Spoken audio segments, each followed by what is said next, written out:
Hey everyone, I'm your host, Robbie Strazynski, and thanks so much for joining us on episode number 33 of CardsChat, the friendliest poker podcast in town.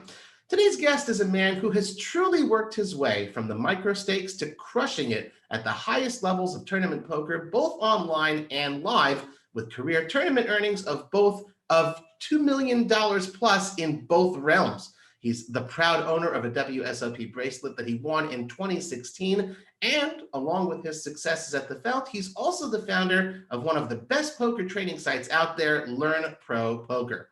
He's considered by many to be the hardest working man in poker. And to top it all off, he's a CardsChat Ambassador. Ryan Laplante, welcome to the CardsChat Podcast. Thank you very much for having me on, Robbie. I really do appreciate it.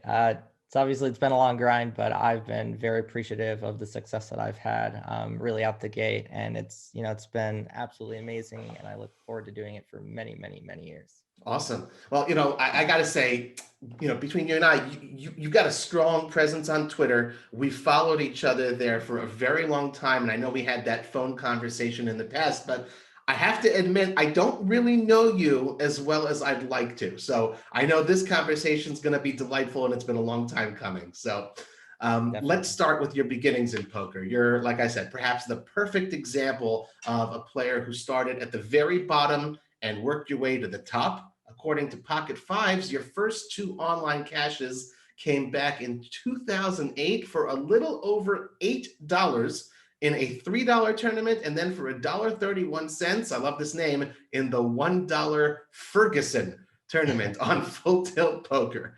So tell us about how you got started in poker, and do you have any fond memories of grinding the $3 and the $8 and the micros there? I mean, definitely. So I started playing poker with friends around the moneymaker boom back when I was in like junior high school, maybe like, let's see here. So I would have been 13 when Moneymaker won. So it was like right around that time period that, when we would have like weekend sleepovers and stuff, we'd be playing like Halo and poker. Yeah. And honestly, among my friends, I was bad. I was very bad. Like I was definitely one of the fish in the games. At least that's what I kind of remembered. And I started to get a lot better once I learned about a different forum called 2+2 forums.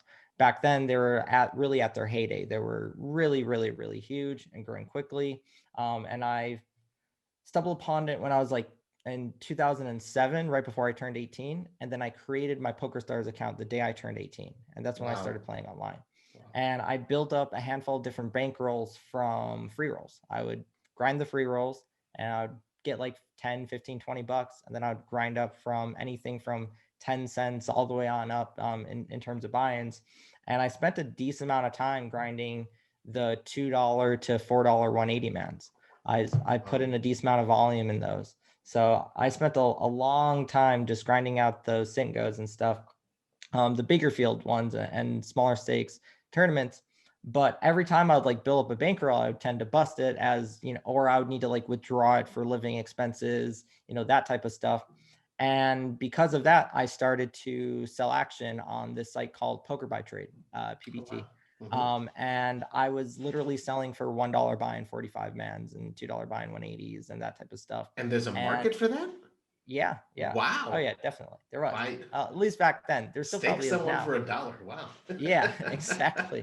So I would like sell these packages where I'd play X number of 45 mans or X number of 90 mans or X number of 180 mans. That was like pretty common on there.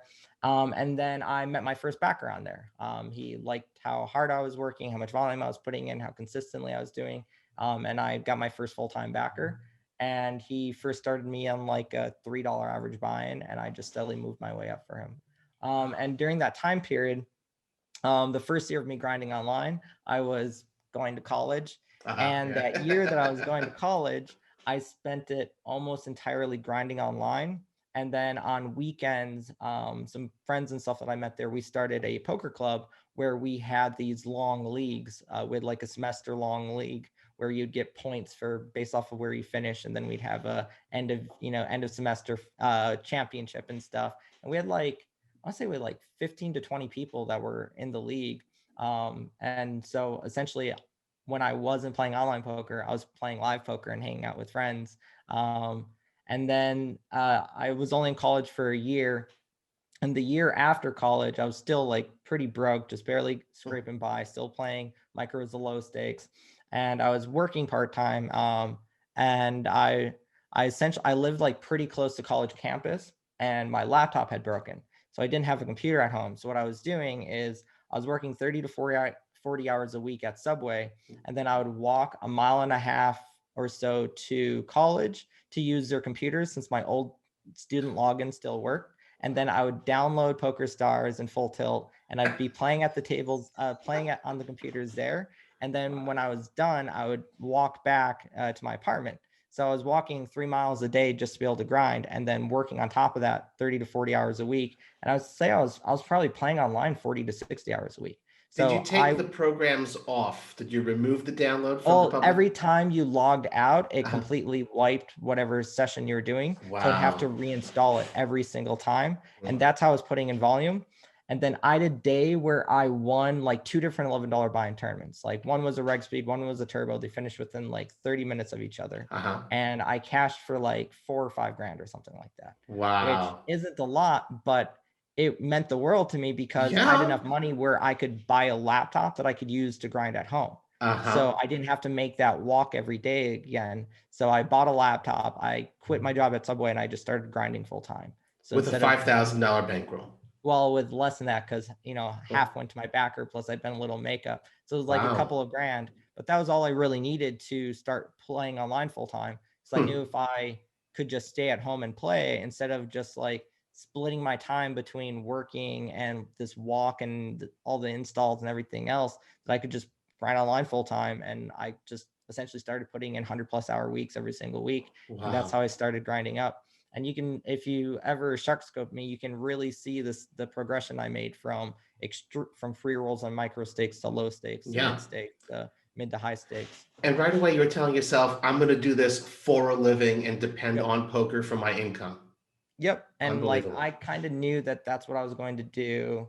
Essentially, once I just started playing online in college, I knew that that's what I wanted to do, was just grind online full time, or just play poker in general full time. Right. In fact, when I was obviously going back to when I was in like junior high and stuff, when I was like mowing lawns and working for my parents and everything, I would be like daydreaming of like playing at the World Series and like making a final table and that type of stuff. We all did, and lots of us still do. Yeah, exactly. So like, I've, had this dream of doing what I do right now, essentially since I was like 13 years old. That's incredible. To still be doing it, it's pretty amazing. I love it. Fantastic. So we know you're a very accomplished Hold'em and PLO player, but there are also, this one was intriguing to me, some horse results back then. I saw a 6th place in an $11 horse tourney for $101. I'm a big mixed game fan, so I'm just wondering, did you start learning the mixed games early? What sparked your interest in them, and how often do you still play mixed games? So there was this different staking site that had broken off from Poker by Trade. I'm blanking right now on the name of it. I don't know why I am. But there was it was essentially the same type of thing, but it was a much smaller, more personal community. There's maybe only 30 or so active members. One of the active members actually was Paul G's. Oh, and wow. It's Paul Volpe, right? Sorry, yeah, Paul Volpe. Paul G's was his online screen name. And then there's also a guy on there pretty often called AJB444. And AJB was like the best PLO8 sit and go grinder. He, was top of leaderboards for the higher stake stuff. And I started learning PLO8 from him. And then I also just started playing mixed games pretty much right away too. So yeah, I've kind of always been a dabbler in like the non post flop games, but in the post flop games, I've always really loved Hold'em, PLO, and Palomar Omaha High Low. And I would say for the longest time, and I would say that this is still true, that Palomar Omaha High Low is probably my favorite game in terms of just what I enjoy playing the most. You predicted my next question, because I know it says that on Pocket Fives, wondering if that needs to be updated, if PLO 8 is still your favorite game. Well, what is it that you like about that game so much? I like how complex and in-depth that it is. And I also just like how, honestly, that there aren't that many players that can play it at an incredibly high level, especially for tournaments, just because as a tournament format, it is very, very, very unique. It plays very differently than what it does in cash games, like wildly differently. Same with PLO as well. Like, that's also why I enjoy PLO tournaments so well, especially with an Annie. Without an Annie, but with an ante, PLO terms are just absolutely amazing. Gotcha. And the high-low is just, I especially in like in pot limit and no limit, the high-low variant is it creates a level of depth that makes playing the game at an incredibly high level very difficult. It allows for a lot more creativity and decisions. And if you have just like a really good feel for the situation and your opponent, you have a lot more options in terms of what can be very viable. And I just really enjoy that about the game type. Also enjoy that it's not really as solved even now. Right. I know there are like limit 08 calculators, but I don't think there's like a PL08 solver that's out, at least as far as I know. And that to me also is very appealing in that, you know, there aren't going to be that many people that played at an incredibly high level for tournaments. Right. There's just like a pretty good crew of like 20 to 30 people ballpark that all are incredibly good at the game. And it's always great to battle versus those people in scoops and W coops and at the WSOP and the 10K champ. Right, but you want them at the final table, not like hundreds Yeah. of them in level one or anything.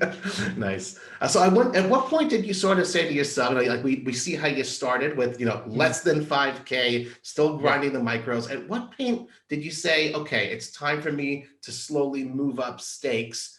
And what was it that's kind of told you, okay, I'm beating this consistently, I can move up comfortably? So really the thing that helped me do it were my backers. Okay. So I was first backed by this guy by the name of Ollie Crawford. And he had backed me once I was done at Poker by Trade, essentially, he had started backing me full time. The other forums, it was Part-Time Poker. So Part-Time Poker was the bigger forum. Poker by Trade was a smaller forum. Yeah. So Part-Time Poker is when I first started selling action. Then Poker by Trade was a smaller forum, the smaller community that I really got to know AGB better and got to know Ollie better. And so Ollie, he had started backing me and he'd wanted to move me up. So just as I got good, consistent results, he'd steadily move me up. And then through either indirectly through him, or through like Poker by Trade, I met backer that I had for a pretty long time by the name of Baza88, Australian poker pro. And meeting him, he really helped me start to move up through the ranks. He had a much bigger working bankroll. He backed a bunch of other people. He would do coaching. They would hire on coaches and stuff as well. So really, I was just taken under Baza's wing for a while. So and they told you it's time to take a shot? Yeah, exactly. They started moving me up. He just had the bigger bankroll and could afford to back me a lot more. And then Black Friday hit. And the crazy thing was, it's like you got my script. That's my next question too. Go ahead. Yeah. So the really silly thing was leading up to Black Friday, I've been playing the biggest games I'd ever played in. Also, like Full Tilt at that point had all those multi-entry tournaments and stuff. Yep. And everything was like really going really big leading up to Black Friday. Yeah. And I was just like consistently getting these deep runs and just not closing out. So I was getting kind of buried in makeup. So in order to grind out a makeup, what I decided to do is I would switch to a slightly later night grind and I would skip the big fields and I'd play mostly smaller fields. Interesting. And that month leading up to Black Friday, I made like 30 grand or something like that. It was my best month ever to an absurd degree. And it wasn't with the big score. It was just like small, consistent scores. It's just I was playing small fields and playing really soft fields. So I just had the hard way. Into it. Yeah. And then Black Friday hit.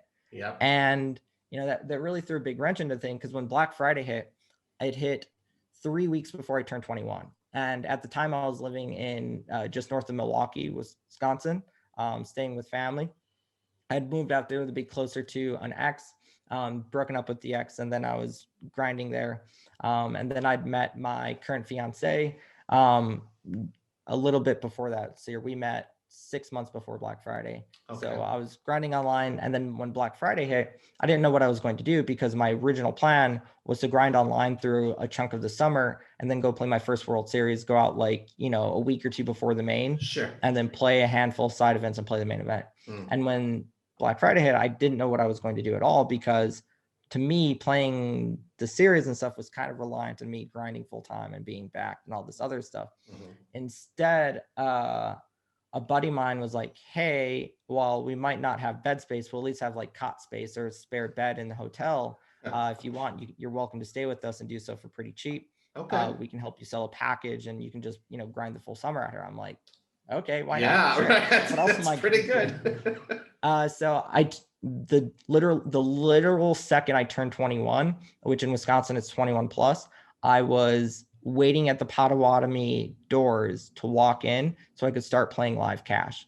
Wow, So like the midnight, like 12:01. yeah, literally Wow. 12:00. I Oh my walked God. in the doors at midnight to start playing live because I Wow. wanted to get in live experience. Like, before then, if you look at my Hendon, I didn't really have any live results, and I'd Right. played only a little bit of low stakes mix in like $2, $4 limit hold'em or 3-6 with a kill. Like that was the live experience I had leading up to then. So I wanted to make sure that I had good live experience leading up to my first World Series, and I had a couple of weeks to prepare. So I just put in a ton of hours of playing mostly mixture of 1-2 and 2-5 no limit, depending on just what I felt like playing at the time and what looked good. And then I played my first World Series. And the first World Series it went very, very, very poorly until it didn't. And the first 2 weeks, I just bricked like 18 bullets straight or 17 bullets straight or something like that. That takes the luster off. Hey, first time, like yeah, definitely. back to reality. And I was like, obviously I was pretty disappointed and starting to get a little dejected. But being at the Rio and being at the World Series was just such a wonderful thing to be able to meet a bunch of people that I'd always idolized. And, I was getting pictures with people and doing all that kind of stuff. Had Negreanu sign this pink hat that I used to wear all the time. Hi, Daniel. Yeah. And then I got a min cash in, and then the very next event, I got my first final table. And that first final table experience was just so absolutely incredible. As you can imagine, a 21-year-old, first World Series, first FT. And it was such a crazy ride too, because when we went into the unofficial final 10, I was like 9 out of 10. By the time we got 9-handed, I was either second in chips or chip lead. Incredible. Very close. Wow. And first place was like 450, 500K. It was big, really big field, 1,500, a lot up top. And I ended up taking 8th. After being like 1 out of 9, I took 8th place for way less. And, it was still, even though I had like a great shot at winning a lot and winning a bracelet and doing all that type of stuff, taking 8th place was probably one of the best things for me. Okay. It really was. Because if I'd had like a 450K score, I would have pocketed a decent amount of money. I would have had probably a 6-figure bankroll at 21 years old. And I was a pretty immature 21-year-old. And obviously didn't have really a lot of life experience or anything like that. And back then I definitely had major tilt issues and everything else. So the likelihood that I could have punted off that bankroll and done so in a way that would have, kind of ruined the game and industry for me was certainly above non-zero. Right. But having a good enough result where I could go, hey, I can compete, I can do this stuff, and I really enjoy doing it, that kind of set me up for going forward. So nice. right after that score, Baza and I kind of decided to part ways not long after. Okay. Were you happy about that? Were you happy about that? So what ended up happening as far as like having a backer or not, that's what I mean. Yeah. So it ended up being, I was grinding online, and what ended up happening is, so I used that score to, I guess I got a little ahead of myself. I used that score to justify to my boyfriend, then now fiance, that, hey, we should give a try where we go up to Canada for 6 months and I grind online. Okay. And so then we spent, we'd only been together, less than a year at that point. And when we left for Canada, we left in like November or something like that. So we'd been together just over a year. And winter in Canada. Ooh. Yeah. Well, Toronto is very mild winters. Very good. And we were there one of the most mild winters they've ever had. It was amazing. Like it was really, compared to Minnesota, it was actually very nice weather. Okay. Right. I forgot you're from Minnesota. Right. Okay. Yeah. The great cold north. So it was actually more mild weather than Minnesota, because where I was at in Minnesota, we weren't up against a lake. So it was definitely a lot colder, and we still got a lot of snow. So Toronto is definitely a lot more mild. So I convinced him, that we'd move up to Toronto so I could grind online. I was still being backed by Baza then. I was playing live cash, I think partially back, where I was buying some and he was buying some. And then we went up to Toronto. That would have been in November. And then I just went on this really bad long downswing. I was like, I guess like I want to say after that FT, maybe I moved up a little too quickly. That was just the games got a lot tougher and I was playing in these bigger fields. And instead of like really grinding out small fields and stuff, I was kind of like trying to make things happen and it wasn't. And honestly, one of the main things that ended up helping me is, and you can actually see the exact date that I made the change, is I just stopped watching all-ins. I started stacking my tables on top of each other and I just stopped watching decisions and all-ins and stuff. And I was just focusing on making good decisions. And that really eased the pressure off of me. And I just wasn't tilting at all. I wasn't feeling frustrated at all during sessions. What made you think to do that? Did someone advise you, or? Yeah, I could definitely tell that I was just like, I was tilting a lot and I was tilting really hard. And it was just, I could tell how frustrated I was during sessions. And it was just definitely causing issues. So I knew I needed to change something, and stacking the tables just made sense to me because then I just wouldn't be watching all ins. Right. It just took off a lot of pressure on me. And when that happened, then like you can literally see the exact day that I do it, because my graph just stops going straight down, goes over, and then goes straight back up. That's so cool. And, being able to change that mindset and grind in a much more focused, clear-headed way, and then starting to get consistent results, it really helped with my confidence level and things went through the roof. And then once I cleared, that's when Baza dropped me. Okay. Got it. And he dropped me, honestly, it was mostly just because he didn't want to deal with me traveling in and out of the US and, all this other stuff in terms of just how difficult it would be to back an online grinder from the US. It just makes a lot of sense. So instead, I ended up getting backed by, at the time I was doing coaching. So essentially I started doing coaching once I started consistently beating games. So essentially when I was like 19 years old, I would coach people to beat the games that I was just beating previously.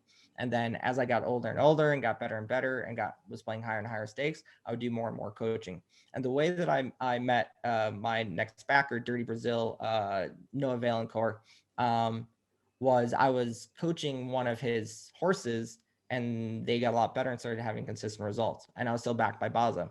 And then I coached another one of his horses and kind of the same type of thing happened. And then when Baza dropped me, I was like, hey, would you be interested in backing me? Right. Because Noah's also, he's also an American, or wait, no, he's a Canadian. He lives up in, or at least lived up in Vancouver. And when he said yes, like we essentially built out a game plan for what I would be doing. So then I went down for my second World Series, put up some pretty good results, and then can use that to convince him and my fiance that'd be good for us to go down to Mexico. So then we spent 3 months. So hold up, we're going to stop you there on the second World Series, because I got a question about that. Yep. So you play the second World Series, you're playing a bunch of bracelet events, sounds good. You did make a couple cashes. And then I see a very interesting 100th place finish that you had in a $235 daily deep stack for $473. What are you doing playing a $235 daily deep stack, right? So those daily deep stacks they would run like every day, and they would start at like 2 p.m. Right around there. And you can usually you could register them until around 5-ish, I want to say. And they were turbos. They were just 1-day turbos. Okay. And when a 1-day turbo gets 50K up top and you bust in whatever 1500 freeze out, and you see this turbo that's going to get 50K for first, that's going to be really soft. Of course, you're just going to hop in it. So my first 3 summers, I spent a lot of time going back and forth between the Venetian, the Rio, the Wynn, just any place I was running series, Planet Hollywood. And I would also, if the other stuff had like events that would overlap with WSOP events that I planned to play, then I would usually just stay at the Rio and play the 235 deep stacks and sit and goes. And that would often be the case because usually there'd be like, there's always these big multi-flight things that run during the summer. And I didn't ever want to skip a WSOP event that I sold for. I just never wanted it to even be a thing ever. So I mostly spent a decent amount of time at the Rio, and then I'd play things like the 235s and the sit and goes. And those you had all of yourself in, like the smaller events? Usually for those, it would be part of whatever backing deal I was under. So my second WSOP, I would assume my backer, Noah, he probably had everything that I wasn't selling to. And then so that summer went pretty okay. I had another FT, another like okay cash, but like not quite getting there. And when we went down to Mexico, it was like essentially because I had such consistent results and I was really starting to do very well. And he really liked where my game was at. I played a really big W Coop schedule, by far the biggest schedule I've ever played, to an absurd degree. And I just had deep brick after deep brick and after deep brick and got super buried in makeup. And he had pretty much the same thing happen to him. Well, And what all does his other that do to horses had you the as same a thing player? happen. I mean, you've done so much playing and all of a sudden you just hit this wall. I mean, honestly, it was less soul destroying than the first big downswing that I had up in Canada. Because the one that I had up in Canada, it was like I was trying to prove that I could still make this happen, even though it was a completely different environment. You know, there not being online poker in the US obviously just changed everything. It was, Right. you know, really, really, really big change. And then to take on this responsibility of taking care of us, of moving us up to Toronto, you know, moving my fiance essentially away from his home for the first real time. He had gone to college for a year, but, you know, this was the first time truly moving away, and then doing it in another city, in another country. Sure. And then for an extended time period, I had all this pressure on myself to do well. And that's probably why it went pretty poorly at first. Gotcha. So going down to Mexico, even though I was playing a lot higher stakes, I had a lot less pressure on myself to perform, since, you know, we were already doing a lot better. And even if it went poorly, I knew that things would be, you know, fine. But I got super buried in makeup there. And a lot of his other horses did all at the same time. And he ended up just backing out of the staking industry. And that's when I switched to a different backer. I ended up buying out of my makeup for percentage on the dollar, which is pretty typical to do, with, especially if you're leaving the industry. Usually what a backer will do is they'll either sell the makeup or lose the makeup. And Oh, if they sell the interesting. makeup, usually you can sell it for anywhere from, back then, anything from 10 to 30% of the dollar would be pretty typical. So Okay. I just offered him a percent. He agreed. And then I got a new backing deal with this, with I'm Oil Staking. They're one of the biggest USA facing backers. They were back then. And I started coaching their guys and then also being backed by them. And when that happened, this is when we started living in Vegas part-time. We're living in Vegas between 2 to 4 months of the year. And then we were spending most of the rest of our time up in Midwest with family. Is this And then 2013, more or less? Yeah, 2013, 2014, that time frame. That's when we were spending a decent amount more time. I was playing a lot more live. And then I met my current backers. And I've been with my current backers for essentially since, I want to say since the end of 2014. So I've been with them for almost 7 years now. And the reason why I've been with them for so long is because they just give me a lot of flexibility. And you'd say, hey, Ryan, why are you back? You've had such good results and all these other things. Yeah, took the words out of my mouth. Exactly. Having financial security is just one of the nicest things to have. It's been really wonderful. And so I won my bracelet for them in 2016. So 2015 was like the first summer I was backed by them. I had final table to 3K. Like essentially each year that I've been with them was my best year ever, with the only exception of COVID year. That was like the only time I had a year that wasn't my best year ever.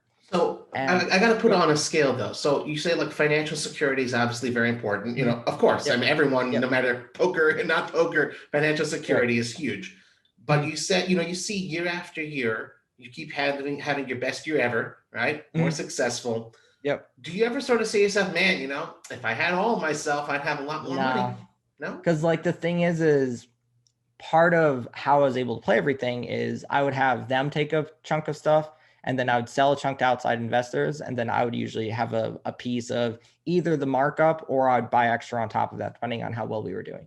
So knowing that I could just grind and make money consistently, no matter how I was doing, it's such a big, you know, such a big weight off your shoulders. And then, so 2016, I'd, you know, winning my bracelet and stuff, I had a pretty good financial year. 2017 and 18, same as well. I just kept consistently doing really well. But usually when I would have some of my bigger scores, I'd usually be a little bit buried in makeup and have sold some. So while I was consistently getting more and more money and stuff, I was then also using that money to like buy a house, to, Okay. have cars and vehicles, take vacations, do that kind of stuff. So It's normal. I was It's not a always bad having, thing, right? yeah, exactly. So I was always having to make the decision of, I can eat, like I would have the score, I'd clear makeup, I'd have a decent sized bankroll. And then I'd always have to make the decision of, do I go on my own and really start trying to grind things out and just sell action? Mm-hmm. Or do we use this money to invest in our lives, Right. to take vacations, to get our first house, like our own rented place? Sure. Like, I think our first score was, we got our own place.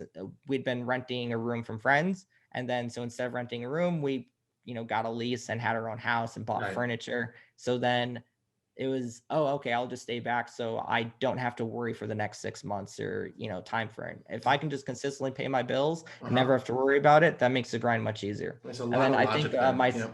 yeah. And then like my second real big score was like that 2017 summer, where I just like really went off that summer. I want to say that was the summer that I set a record for most cashes. And then Roland Ishravelli outdid me by cashing. He cashed in both the main event and little one for one drop at the exact same time. That was the only way he could pass me. It was ridiculous. So I think I had 19 cashes, but I also had like a bunch of other final. I chopped the Planet Hollywood 600 for like 80. I chopped a 1600 at the win for $160. And then I had a second at the World Series as well for another 160. So I had a very good summer. And is that what summer, you take the most pride in, like that caching statistic, or more my bracelet is the highlight? Like what do you sort of say holds more value? I would definitely for you? say my bracelet's a highlight. Okay. I mean, it was something that I wanted so bad for so long. Mm-hmm.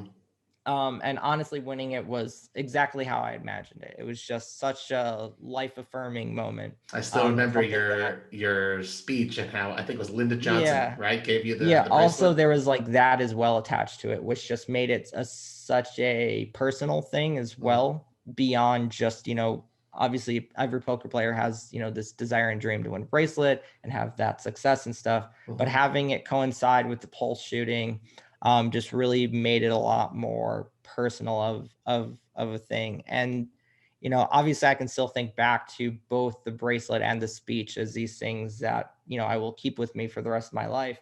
And yeah, there's just nothing that's really going to beat that, really. I mean, maybe if I win a second, maybe that'll feel different in that a lot of crumb bums have one. I mean, hey, even I've got one, but like I don't have one, right? The list of people that have two is very small, and the list of people who have three is tiny. Yeah. So obviously I'm like, I really want to have a second and a third and fourth and all that stuff, but it's just like that first will just always be one of the defining moments of my life for me. Amazing. Personally. Amazing. So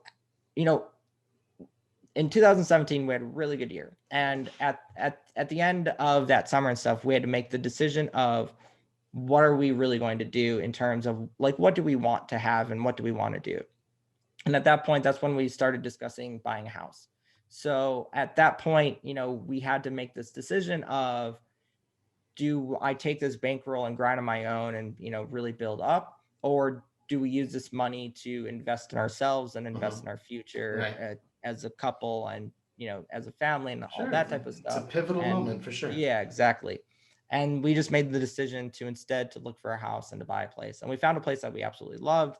And that's what we ended up doing with it. And when we made that decision, obviously, when we're putting down that amount of money plus everything else that goes with home purchasing, I no longer have the role to really properly go on my own. I made a post somewhat recently on Twitter about, about things to do in terms of playing live and, things to be careful of and just general tips and that type of stuff. It's a great thread. Yeah. It was like a 10-part thread, something like that, or it was really something good. Like, and the main advice that I gave, and this is advice that I definitely stand by, is that if you're going to be playing live tournaments mostly full-time, you need at least 100 buy-ins. And if you're going to be playing full-time, you need at least 200 buy-ins, as well as a year's living expenses saved up.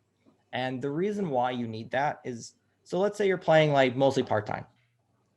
While playing mostly part-time, losing 100 buy-ins isn't really going to be a thing, since you're probably not going to play more than 100 entries in a year. Yeah. What can happen, realistically speaking, is losing 30 or 40. Like that is like if you play 60 entries in a year, if you lose 40 of them, that is completely and totally normal. Mm-hmm. And obviously this is for average buy-ins as well. So if you play mostly 600s to 1600s, then you run a 1K average buy-in, losing 40K over, 70K in buy-ins is going to be, it's going to happen. It's going to be pretty normal. If you don't have a final table finish, it's what's going to happen. Mm-hmm. And then when you're playing full time, if you're playing 200 or more entries in a year and losing 100 entries, it's going to be a pretty normal thing. And you need to be able to go on that type of downswing and still be financially fine and still have a proper playing bankroll. And obviously there's lots of different ways to make this work a lot easier. So let's say you want to play mostly 1Ks live. You don't need a 200K bankroll. What you need is to be able to sell action to others, so your own personal risk, that you can afford whatever percentage of that you have. And also on top of that, when you're selling, you're also having that little free roll can give you a nice little ROI cushion that can give you more consistent results. So that'll make playing professionally a lot more tenable. And if you're playing online, with how much tougher the games are, how big the average field sizes are, unless you're using incredibly careful game selection or playing incredibly soft sites, you're going to need at least 500 average buy-ins to play full time, but really you should probably have 1,000. If you want to look at this stuff yourself, there's a website called primedope.com. They have a tournament variance calculator. If you just search tournament variance calculator, play around with it. And obviously live ROIs are very, very high, but they're very high for established professionals that know what to look for and all those other things. Mm-hmm. And when you're first starting to play things, you don't know what your ROI is. So if you're assuming you're just going to be this crusher and you're playing with 50 buy-ins and you're trying to make it full time, you're mostly going to go broke. It's just, that's like you don't hear all the stories of people going broke, but it's a lot of people that try to shot take too hard, too quickly, and try to move up too fast. And throughout the length of my career, I've had so many friends that would build up these bankrolls and bust them over and over and over and over. And so many friends that have done that. And I just didn't really want to go through that struggle myself. And I also just wanted to be able to provide and have financial security. So at this point, more recently, the only reason why I've been back, A, I've just been to makeup for the last little while, but B, I want to be able to play a lot of higher buy-ins. It's just something I really enjoy doing, is playing, 3Ks and higher live. And the way that I can do that and do so with complete financial security, as well as, while I do have money coming in from Learn Pro Poker and from our training app, Range Trainer Pro, I also want to use that money to invest in the businesses. I don't want to just be pocketing that money. I want to take that money and invest in marketing and advertising and, hire on more people and pay our employees better and do things like that, where I'm not just, taking this money and investing it, putting into a house or, that type of stuff. We already have the stuff that we want to be comfortable, and we can travel and do those types of things that we want to do. So I want to instead use that money to invest in my companies and invest in their long-term health and growth and that type of stuff. Makes sense. So well, this is a lot of, go ahead. Like now that it's funny, because like on the one hand, you're sort of with that, what you've done the last couple of minutes, you've reflected on your own experience. But in addition, if someone sort of just happened to tune in, then they're like, oh, okay, he's teaching, he's instructing. So it's kind of like a good segue now to sort of talk a little bit, not just the player Ryan Laplante, but also founder of Learn Poker and poker coach Ryan Laplante. So you said you kind of started training people and coaching already when you were 19 years old. Yeah. Right. So what made you sort of decide, okay, I feel comfortable enough to teach, but why did you want to do it? So poker is a very selfish game and industry. It's a very dog-eat-dog type of world. And when you're with like a backing stable and stuff, there's a little bit more of a community. And then of course, like in the game itself, you meet friends and you surround yourself with other people and stuff, and you kind of have this camaraderie. And that definitely makes it feel a lot less, of a lonely grind, so to speak. But, it doesn't, while it can be rewarding just being successful and having good results and that type of stuff, I knew that doing something like coaching would be rewarding in its own right. And then on top of that, it could bring in some income as well. So at first I was doing it more just to, help people out and to just, I enjoy teaching. Honestly, if I wasn't a poker pro, there would be a decent chance that I'd probably be teaching of some kind. Okay. And just because I've always enjoyed doing it. It's just something that also, like, one of the nice things for poker as well is poker being such a complex and in-depth game that teaching others can really help out your own understanding of it to a really big degree. It can really help out a lot. And I just like kind of stumbled into that like, I'd be coaching someone and they would ask me a question. I'd be like, I don't know. Or I'd like try to like stumble into the answer. I'm like, maybe it's because of this, or maybe it's because of that. I would say it's, for these different reasons, but I'm not 100% sure. But I guess that bothered you. Like, I want to know the answer. Right? Yeah, exactly. I'd be like, okay, why is this the answer? And then I'd, go to my backers, go to my coach, go to the forums and ask around and try to figure things out. And that's kind of how I've always approached coaching and stuff as well, is I'm a very straight to the point and kind of blunt coach, and that I'll just be like, yep, this is what I'm doing. This is why I'm doing it. This is how I think about it. This is my approach. If you want more proof, this is like the math behind it, how I see it. This is what the range looks theoretically. This is why we're adjusting these ways. Gotcha. And, when they do ask me a question that I don't really know, or if I run into a spot that I'm uncertain of, I'm just like, I'm not really sure. I think we could do this for this reason. We can do this for that reason. I'm not 100% sure. We can look it up later and we can go over it and try to figure it out. Well, that honesty and straightforwardness is so important. Exactly. Yeah. And being that kind of blunt, it helps my students, but also it really just helps me reaffirm what I'm confident about and what I know and don't know. Sure. And anytime I'm unconfident about a situation, that's just a learning point for me as well. And that just really, really helps out my personal game. So I know the landscape, the poker training landscape, it's very crowded these days. Everyone wants to learn. Everyone wants to get better. So what is it that sets Learn Pro Poker apart from all the other options out there? So the way that we created LPP, the reason why it exists right now is a buddy of mine, he has some chess training sites, and he'd hit me up in like 2015, like, hey, Ryan, I'm starting these chess training sites. We should do a poker one. And I actually met my business partner. I'm pretty sure probably the night I turned 21 or that week, because I met him at Potawatomi playing cash. And at the time, he was waiting right behind you at 12 a.m. No, he was a little bit older than me, but he would just grind all the time there. So, and he had some other businesses and stuff as well, but he'd wanted to get into chess training since he's a really big chess fan. Sure. So he starts those chess training sites. They go really well. And then essentially every year after that, he would hit me up. He'd say, hey, Ryan, when are we doing this training site? Hey, Ryan, when are we doing this training site? So I got my bracelet. He's like, hey, Ryan, when are we doing this training site? And over that like 3-4 year stretch where every time he kept hitting me up, first I worked with Jonathan Little at Flip the Turn. And then I worked with Card Runners, and then I worked with Run It Once. And after I worked with Run It Once, I felt a lot more confident and comfortable in terms of what I could offer as a coach in terms of making videos and doing that type of stuff. And if I enjoyed it enough to want to do it. And on top of that, also the solvers came out. Munker and Pio each came out around end of 2017, early 2018, somewhere in that time frame. And when they came out, my backers got really into it, because the main guys that back me, they're called Team 651. They're one of the largest sit and go stables, and they have, tons and tons of heads up and spin and go horses and that type of stuff. And the main backer, Jack Stack 99, is essentially the best heads up hyper single player in the world, one of the top few. And so they got into the solver stuff right away, and they started studying them and grinding them really hard. And knowing that I could get access to actual modern up-to-date theory from some of the better minds in the game, that made me feel a lot more confident kind of going on my own and doing this. Nice. So when we started it, it was more about like when I started working on it, just to decide whether I should, I tried to figure out what I thought was missing in the industry.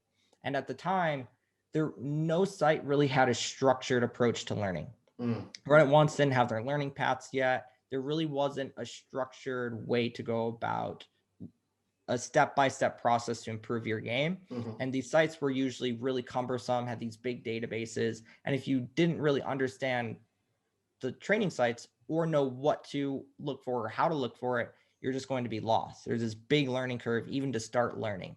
And that I saw as a really big issue. On top of that, some of the companies that existed at the time and still exist now, of course, offered these like big packages that would be really structured, but they would be very expensive. And then on top of that, didn't really have some of the best editing. They would have these 2-hour long, theory videos instead of short to the point, easy to digest content. Okay. So seeing that was an issue, that's why I created LPP, because I Got it. wanted to create something that was simple, straightforward, structured, and affordable, that someone can just hop in, sign up for a month, go through whatever content they want to learn, unsub, come back 6 months later, see a bunch of new content, and then go back and re-go through that process. That way you don't need to spend a ton of money on the structured content that's easy to access and use. Obviously, our one downside to some degree is that I'm the only coach, but I'm not the only mind behind creating the content. Okay. Usually if there's something that I'm uncertain about, I'll hire on top level coaches that either have access to the type of solvers or databases or whatever I need to get the data that I want access to, or have the math backgrounds as well to create the essentially they'll help me create the back end of the video, and then I'll create the front end of the content. Interesting. So for like our post flop content, that was made in part by Michael Acevedo. Okay. He helped me do all the background for it. GTO Poker, right, on Twitter, exactly. right? So in terms of growing the site and content, I'm trying my best to make sure that we're staying on top of things from a theory standpoint. But since a lot of our players aren't really the mid to high stakes online players, they're more low to mid stakes or mid to high stakes live, which those games are just way different than the mid to high stakes online. I'm focused on first teaching the theory in really bite-sized, just really easy to digest, short to the point videos that are very visually oriented. And then using that theory and going, okay, now that you know this theory, this is how I personally am using the theory in these real world games to make adjustments to my opponents and focus on making the most money that I can. Gotcha. These are the factors I'm looking for. So first we teach the theory, then we teach how I personally apply the theory and how I'm using it to exploit my opponents. Okay. So you talk about also like, access to the solvers, access to the ranges. That kind of ties in a little neatly to this Range Trainer Pro aspect. Right, I've spoken with, I guess our mutual buddy, KL Cleaton. I know he's very involved in creating that. So how does that sort of dovetail into your training product? So in terms of, Learn Pro Poker is more about, hey, this is a theory. This is how I personally walking you through the theory. And while we give you all the theory, it's not like we don't really give you access to charts or anything like that. Range Trainer Pro is about those who want to study off on their own and to really, really nail down ranges and stuff like that. That's what Range Trainer Pro is all about. And we're trying to make it as easy to use and quick to use as possible. So if you want to like quickly go over 100 pre-flop spots, you can do it pretty easily. If you want to see what a spot is supposed to look like theoretically, we essentially have all of pre-flop solved, at least up to 100 big blinds, like 15, 20, 25, 30, 40, 60, 80, 100 for raise first in versus raise first in, 3-bet versus 3-bet, 4-bet versus 4-bet, versus limps, jams, all that stuff. And we're in the process of adding a lot more to it, a lot more to it. And that's all about just like, for those that just want the data and just want the information, you can just do it that way. And we're the cheapest on the market. And what we offer is we offer essentially the same ranges as everyone else. We built everything out ourselves, but everything is like very in line with what people consider to be some of the best apps made by some of the best names out there. Our ranges are right in line, but we're cheaper. And that's all good selling point. That's what I've always been about for LPP and for Range Trainer Pro is there's no reason why top level theory and training needs to be incredibly expensive. The reason why a lot of this stuff was expensive in the past was because building out these databases was very, very difficult, very time consuming, very expensive, very data intensive. And then of course, building everything else out that goes with everything. That's why like 2 years ago, if you wanted to buy access to the database that we have in RTP, it would probably cost you between 6 to 12 grand to buy the charts for it. Doing it through like Range Converter or Munker Guy, it'd be like one of the main spots would be like 1 to 3K, and then some of the more in-depth spots would be That's more certainly, expensive, and that's just for pre-flop. That's a And then prohibitively post-flop, large expense to lay yeah, out. Yeah, exactly. And then post-flop is way more expensive than that, and it's still very expensive. It's gotten a lot cheaper with some of the products out there, but it's gonna get better. And like a lot of this content, yes, it's very expensive to make, but once you have most of it done, the ongoing cost really isn't that bad. So we because you're realized that, investing, you see the return yeah, on the investment. So. exactly. We realized that we could make this content out, build everything out, and while we would have a lot of upfront outlay, we would also be able to provide something to the community that is very affordable and that we could also make money on, and that we wouldn't be, gouging people, charging these really large amounts, or using like my name to like upsell or do any of that type of stuff. Just Gotcha. Here's the content, you can study it, and we make it accessible and easy to use. Nice. So what do you say to someone who's just like, all this math, and my God, I have to put 7,000 hours of study before I know everything, and it's charts. I mean, like, where's the fun? I mean, like, it's so much you have to do to be successful these days. I mean, are there any shortcuts, or do you just say to that person, well, that's fine, and you can stay a rec player? Like, how do you relate to someone who wants to improve, but is just really intimidated by how difficult it is to improve? So that's kind of what LPP is about. In terms of having easy to digest short content, we make it just really approachable and affordable and easy, and kind of like hold your hand a lot. It's about as close of a shortcut as it's going to get someone to the point of being a good winner in low to mid stakes games. In terms of like being a very good winner in mid stakes plus and actually competing, there's no shortcut. There is no magic bullet. There's nothing. It's hard work and grind. And RTP is going to make that way more accessible and way more affordable. And we're going to make that grind a lot easier and cut out a lot of like the learning curve. But even with that, it still isn't a magic bullet. Like I would say if someone who hasn't really used solvers or haven't looked at pre-flop charts or post-flop charts or anything like that, if you're using a mixture of RTP and LPP, and then we also, teach you how to use some of like programs like Poker Tracker and Hold'em Resources Calculator, that type of stuff. You want to be a competitive in the mid to high stakes online. We make it possible if you're willing to put in a lot of the work, not just with what we kind of give you and show you, but also what I tell people to do away from the tables in terms of like getting PO2, in terms of running HRC sims, in terms of using ICMizer. And really to like break into that, you need to be willing to work hard. There is literally nothing around it. But the thing is that, if you just want to like dabble and be kind of competitive, you don't need to do that much. If you want to, hop in a 55 scoop and be competitive, going through some of the LPP content, learning the RTP ranges, we make it affordable and approachable and quick and easy to do. And then when you run deep in it, you'll feel a lot more comfortable and confident and give yourself the opportunity to have a big score. Nice. But if you want to like play full time, no shortcuts. It's hard work. It's totally fair. Sometimes you got to get the bold and honest truth and not have any misperceptions there. Okay, back to Ryan the player. Okay, this past year, live poker was obviously kind of non-existent, and I imagine it was just sort of back to online for you. Was it easy or tough to make that that switch back? And how did the year go, if I could ask? It was definitely very difficult because obviously it was a very difficult year for everyone. We all had these types of expectations in terms of what we wanted to do and what we'd be able to do. And, having gotten used to just doing things like hang out with friends and traveling and going to movies and eating out, I know I live a very privileged life here in Las Vegas, and, I love the city and love all the options and opportunities that it gives you. So just not being able to do that stuff obviously was really rough. And it's kind of like a little ironically is right before everything started to really shut down, before we knew how bad everything was going to get. It was like maybe early February with some friends in town. They were like playing some of the series and stuff.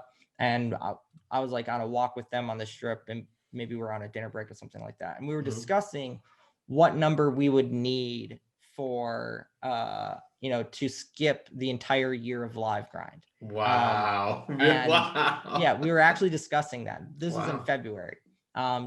And it was like we'd heard about COVID at the time, but like the USA was way underplaying. It's over everything. there. It's over there, right? Yeah. So, and like we kind of thought that things would get a lot worse, but we didn't think that. We thought it'd be a flash and go away, and Sure. it'd be a bad couple of months maybe. And the number that I'd set, everyone said I was absurd to think that that number was even remotely reasonable. But honestly, I think I nailed it. Like the number that I would need would be obnoxiously high that no sane person would put down as being, as a legit thing. And it's just, I love live grind. Like if there was like anything that I was like defined to do with my life, it's to play live poker tournaments. Wow. It's just what I enjoy doing the most by a huge margin. And, not being able to do that really just sold that to me, that I knew that's because like when I was playing online and stuff during COVID, obviously I'm very thankful that I, have LPP to bring in income and being able to grind online. Sure. I knew how fortunate I was to be able to have these, things and these opportunities yet. And I didn't really enjoy it. I played essentially, I would play Sundays. I played like the WSOP stuff. I went down a weekend or for nearly a week down to Mexico to play the online WSOP GG stuff. And I mean, it didn't help that I was downswinging through a lot of it. It was a real rough stretch, but like on top of that, I just, at no point was I like, oh yes, I'm glad I'm able to grind online. And, now that things are kind of back, I got my first shot, like 6 weeks ago, got my second shot 2 weeks ago. And starting pretty early in this year, since when numbers started to really redrop here, I played some of the bigger live, just like a couple events here and there. I get a cash at WPT Venetian, right? Yeah, cashed in the WPT at Venetian, played like the 1100 MSPT in like early February. So I was playing when it was still a decent amount of risk, but not having any comorbidities. I knew that while I was taking a chance that it wasn't, really high risk. And of course, very safe and careful as much as I could be. Sure. And even after playing the first live tournament, I was so much happier being able to play the online weekend stuff because I knew that essentially everything was coming to its end, quote unquote, at least as far as, me being able to play and stuff. And I knew that I assumed that I would have gotten my first shot by like mid-April. That was the line that I had set. So getting the shot even earlier was such a wonderful, amazing thing. And right now, everything's starting to lull a little bit. There's like this Venetian series is ending. Wins ended a little while ago, and they're about to restart up. And then Venetian had announced that their summer series starts early May, and then Wins is going to start then. Excuse me. And then apparently Resorts World, they're going to open sometime early this summer. And they're going to have the largest poker room in Vegas, 40 tables. Wow. I didn't know they're going to even have a poker room. The building looks gorgeous. Yeah, 40 tables. Wow. On top of that, the head of the poker room is going to be the old head of the Wynn poker room. And he went over to Macau, and then I think he started the poker room in the Boston Harbor Wynn one, Boston, whatever, over there. Wow. And I've heard that he's going to want to do some pretty big series off the start. Nice. So that's promising. Yeah, I'm sure it makes you pretty happy. So like the next 4 months is probably going to be one of the biggest summers ever, even though the WSOP isn't going to be there. And then on top of that, we're going to get like a 3-4 week break. And then it's going to be the biggest fall of poker. Like I think this year in Vegas is going to be the biggest year of live poker ever. Wow. To an absurd degree, like to a very, very, very large degree. I certainly hope you're right, man. Like there's such pent up demand. I'm gonna be heading there for sure. I plan on spending some time there. I'm sure lots of our members in the CardsChat forum are gonna be venturing out there for weekends, for weeks. It's got to get out there, enjoy yourselves, play, and all that money all that stimulus money. Got to put it down on the table. So Ryan, I got to ask you that just to sort of end off here. And I will say, actually, we got in just last minute a couple questions from our forum members. So I will ask that. But, I mentioned in the intro, you are an ambassador for us here at CardsChat. How did you first get introduced to the community, and what do you enjoy being a part of it? So I met Debbie, obviously one of the main people at CardsChat, a while ago. I want to say I met her I don't remember the exact time, but I'm essentially met CardsChat through Debbie. Cool. And Debbie's just such a wonderful, kind, amazing person. Confirmed. Yep. And being able to work with her, I just knew that'd be such a wonderful thing to do. And then as I got more introduced with CardsChat, I just, being such a welcoming, engaging community is definitely needed. Some of the other forums like 2+2 and Pocket Fives, they were always a lot more for pros and stuff. And they were also always a lot more aggressive of communities in terms of like the level of play and the level of discussion kind of expected. And they weren't always like the most welcoming in terms of, taking on complete new players. And having a site like CardsChat exists that is very, very welcoming to everyone is definitely a very important and needed thing in the community, especially to players of all skills and abilities. So honestly, that's really the main thing that CardsChat really has going for it. And being able to provide that is just such an important thing for the game. And it's important for the long-term health and growth of the industry. Awesome. So I really like what CardsChat has to offer in terms of those aspects. And I just love working with Debbie. So it's a win-win all around for sure. And I hear they have an amazing podcast too, and like a really good-looking host, right? So, one of the best. There you go. So I will say, Debbie was kind enough. She told me that a couple questions came in right at the last minute here from some CardsChat members, a little bit specific. From Red Nom. Thanks so much for Red Nom. How come you decided to play PLO on the WSOP, which you won in 2016? I figured you as a No Limit Hold'em player only. So I first started playing Palm Omaha Hilo really back when, poker by trade days. So back when I was 19 and, getting a lot better at PLO8 made me really start to enjoy PLO. And as I improved as a No Limit Hold'em player, the way I think about No Limit Hold'em and PLO are kind of similar. The way I think about ranges and how I approach spots and how I think about the tournament theory, it's all very, very, very similar. And I've always really enjoyed it. And as I've really improved as a No Limit Hold'em player, getting a lot better at PLO just makes me really appreciate the game so much more as well. And then it's just a lot of fun. A PLO tournament with an Annie is one of the best things to play. And this was the PLO losses. So it was like what? Like how many people were in the tournament? I forgot. At the time, it was the largest non-Hold'em tournament ever, and it was like 1,900 entries. That's not a few. That's a lot. Yeah, that's a lot of PLO players. Here's another one. The second one that came in from Freddie DR87. Thanks so much, Freddie, for sending this one in. Okay, I'm gonna have to translate this one. I think in the polemic hand you shared on Twitter of the WSOP.com where you had full kings full of aces. Yep. Oh, you remember? Great. All right. Vaguely. So why didn't you 5-bet shove pre-flop? I don't remember the exact hand. I wish I knew what the exact hand was. And he says, you'd say at the time it was unknown range, you asking him in that hand, or you thought he just 4-bet you with ace-ace.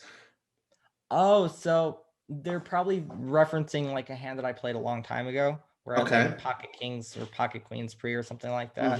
And then someone 4-bet. A lot of live stuff that I'm playing in, when someone 4-bets, they tend to just have queens plus, sometimes literally just kings plus. In fact, I actually remember a spot that I played a long time ago in 1500 at the World Series where I opened queens and someone 3-bet and got cold called, and I just folded queens to the 3-bet because I just knew the guy just had aces or kings and I wasn't getting set mining odds. And the guy just had aces. And it's just like sometimes you just know, and a lot of times it's just like a lot of people just aren't capable of having the types of bluffs that they need. And when they don't, then there really isn't a reason to really continue to build the pot, even with the hand as strong as pocket kings. And when they have mostly queens, kings, and aces, and maybe a couple bluffs and maybe ace king, keeping the range a little wide is going to be a good thing for you. So you don't really need to push the action even further, as a more simplified way to put it. Cool. Well, when you've got as much experience as Ryan has, both playing and teaching, you're able to remember hands that specific and be able to remember the advice, very, very well earned advice from that experience. Thank you, Freddie. Thank you, Red Nom, for sending in those questions. A reminder to everyone in the CardsChat community, we have a dedicated thread for you to send in your questions once we announce who our guests are going to be. And Ryan has his own AMA, Ask Me Anything thread on the forum. So please be sure to check those out, before our shows. And of course, I always say, go back. This is episode number 33. We got 32 other great episodes to listen to. And, go ahead, give us a good review and spread the word via your social media channels if you like the show. Ryan, before we let you go, anything else you'd like to tell our listeners? Just stay safe out there, use good bankroll management, try to have fun. Don't focus on results, focus on good decisions. Especially in tournament poker, variance kind of is life, and you just need to be okay with that. And as you improve and work on your game and put in volume, if you're making good bankroll decisions and good table decisions, results will follow. And if you're focusing on that and having fun and enjoying yourself, then the game will be, filled with good opportunities and making friends and having fun. And, maybe you'll be able to get out and play in the World Series and do that type of stuff as well. But if you are too focused on the wrong types of things, focused on things you can't really control, then you're going to have a real rough go of things. And it's just going to be a lot more difficult on you. So stay safe out there and play well and make great decisions, and best of luck. Solid advice. Ryan, thank you very much. It's Ryan Laplante, everyone. Thank you, everyone, for tuning in to another episode of the CardsChat Podcast. I'm Robbie Strazynski. You can follow me on Twitter @CardPlayerLife. I wish you all a wonderful day.